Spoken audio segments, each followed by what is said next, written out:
Mr. Konett. Hello, neighbor. It's a beautiful day in the neighborhood, a beautiful day for a neighbor. Would you be mine? Could you be mine? I have always wanted to have a student just like you.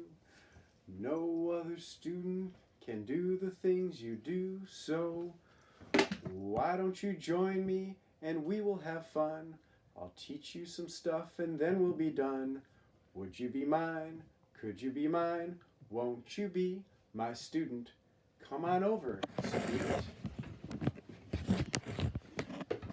Welcome to Mr. Konett's awesome channel. It is episode 1. It is April 9th, 2020, and we are coming to you from Mr. Konett's house, and we are going to be starting with a special guest named Dr. Didgeridoo. Dr. Didgeridoo, what do you have for us today? Well, I have a special guest today.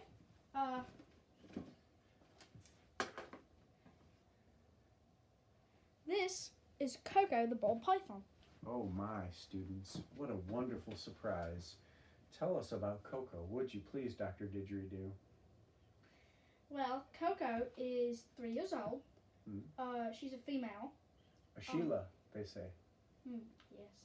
Would you like to hold her? I would love to hold her, Dr. Didgeridoo. Now, Do you have any questions for me today? I do. First of all, is Coco dangerous? No, not at all.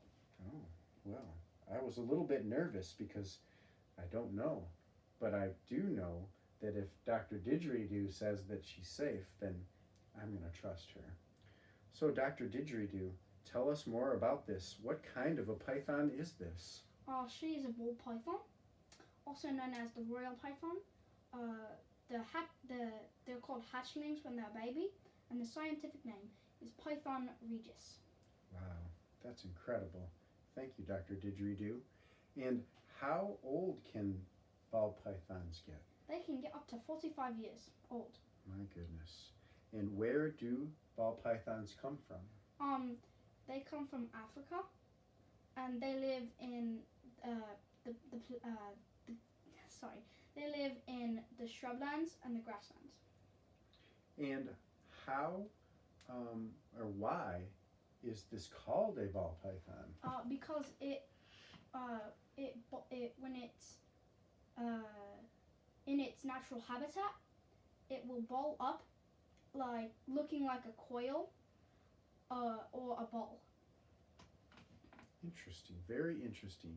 And how long can the ball python get?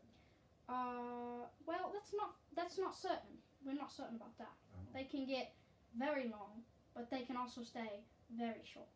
Okay, very interesting. And where can we find a ball python if we wanted one for a pet? A pet store. Very interesting. Don't pick up random snakes. I have heard that anything with a mouth can bite. That is very true. Well, thank you, Coco, and thank you, Dr. Didgeridoo. Another fact is that the reason her eyes are blue right now is because she is about to shed. Amazing. That means that she's going to shed one layer of her skin so that there's another underneath, so that when she grows, she'll be the right size. Thank you. All right, goodbye, Dr. Didgeridoo. Goodbye, Coco. Well, students, that was very much fun, and I'm glad that we learned so much about the ball python Coco. Now, the other thing that I want to share with you today is our highlighted Funko Pop of the day, and that Funko Pop is Benjamin Franklin. As you know, Benjamin Franklin is one of the most important characters in United States history. Benjamin Franklin was a writer, an inventor, a scientist, and he, in this Funko Pop, is holding a kite.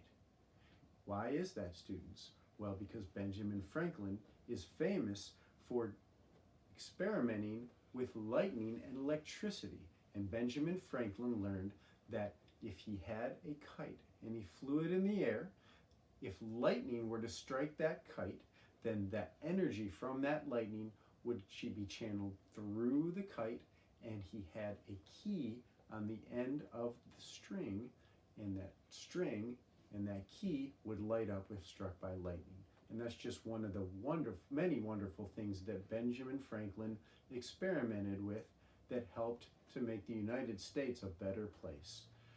Can you, students, come up with 3 to 5 facts about Benjamin Franklin and write them in the comments? That would be amazing. Now, as you can see, I have in front of me 1, 2, 3, 4 jars of Nutella. And we're going to use those jars of Nutella to start talking about fractions. So, the question is, what fraction of the jars of Nutella am I touching? I am going to have a coffee break, and I'm going to let you think about this trick question.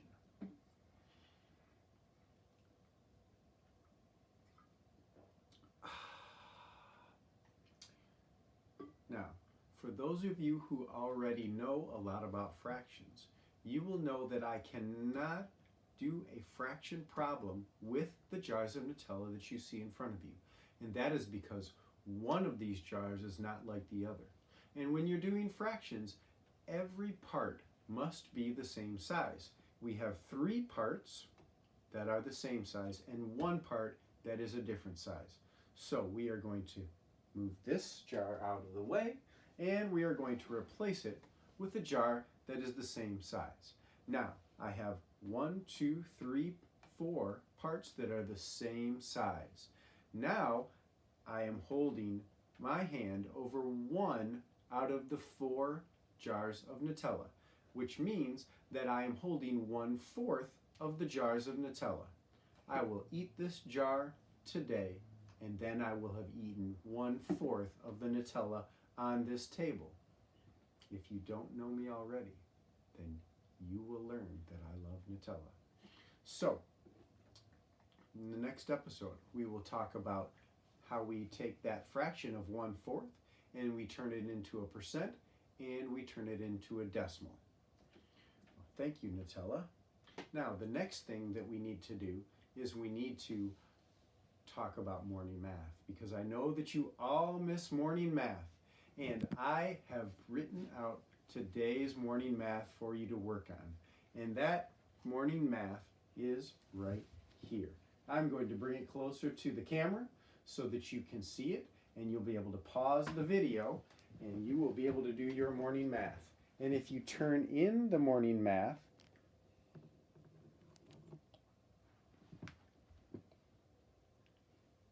on your email, then I will give you morning math points. And then someday I will give you candy for having enough morning math points. Let's say 1 piece of candy for 5 morning math points. So, get going.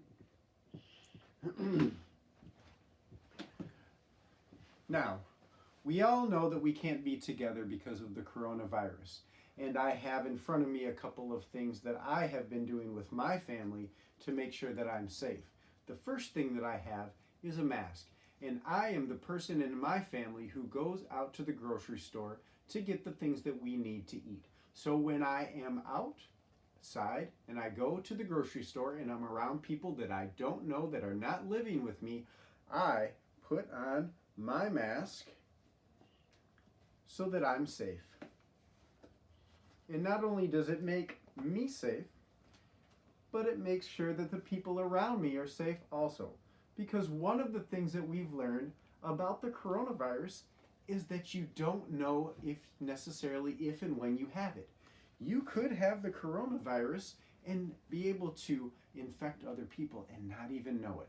Now, I'm sure that you have all been at home and you've been safe and your family is taking care of you, so it's most likely that you do not have the coronavirus. So I don't want you to worry, but I do want you to wash your hands frequently.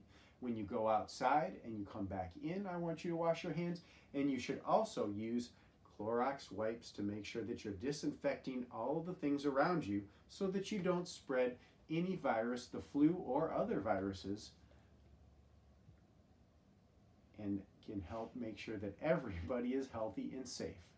Now, there's one more thing that I'm going to do before I leave. My wonderful camera person and daughter and former student, Lena, and I have written a song, and we would like to share that song with you. So if you'd like to join me over here, we will play it for you.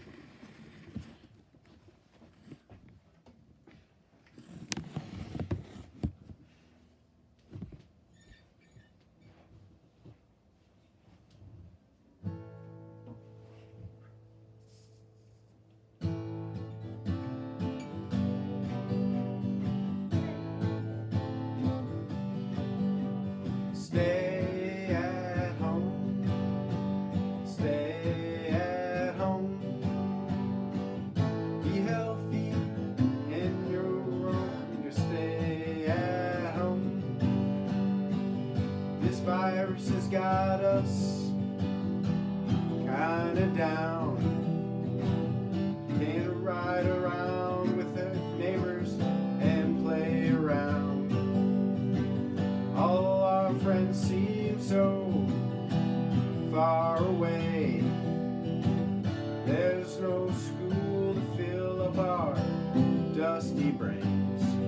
So stay at home, stay at home, be healthy and don't roam, just stay at home. We can still be loving and happy too by spending time with our healthy family. Wash your hands and cover your mouth. Don't go to grandma's and don't travel south. Stay at home, stay at home, be healthy, don't you roam, just stay at home. Maybe we can see each other on Zoom.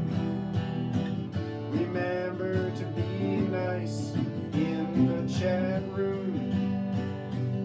Keep 6 feet from friends and strangers, and wear a mask against viral dangers.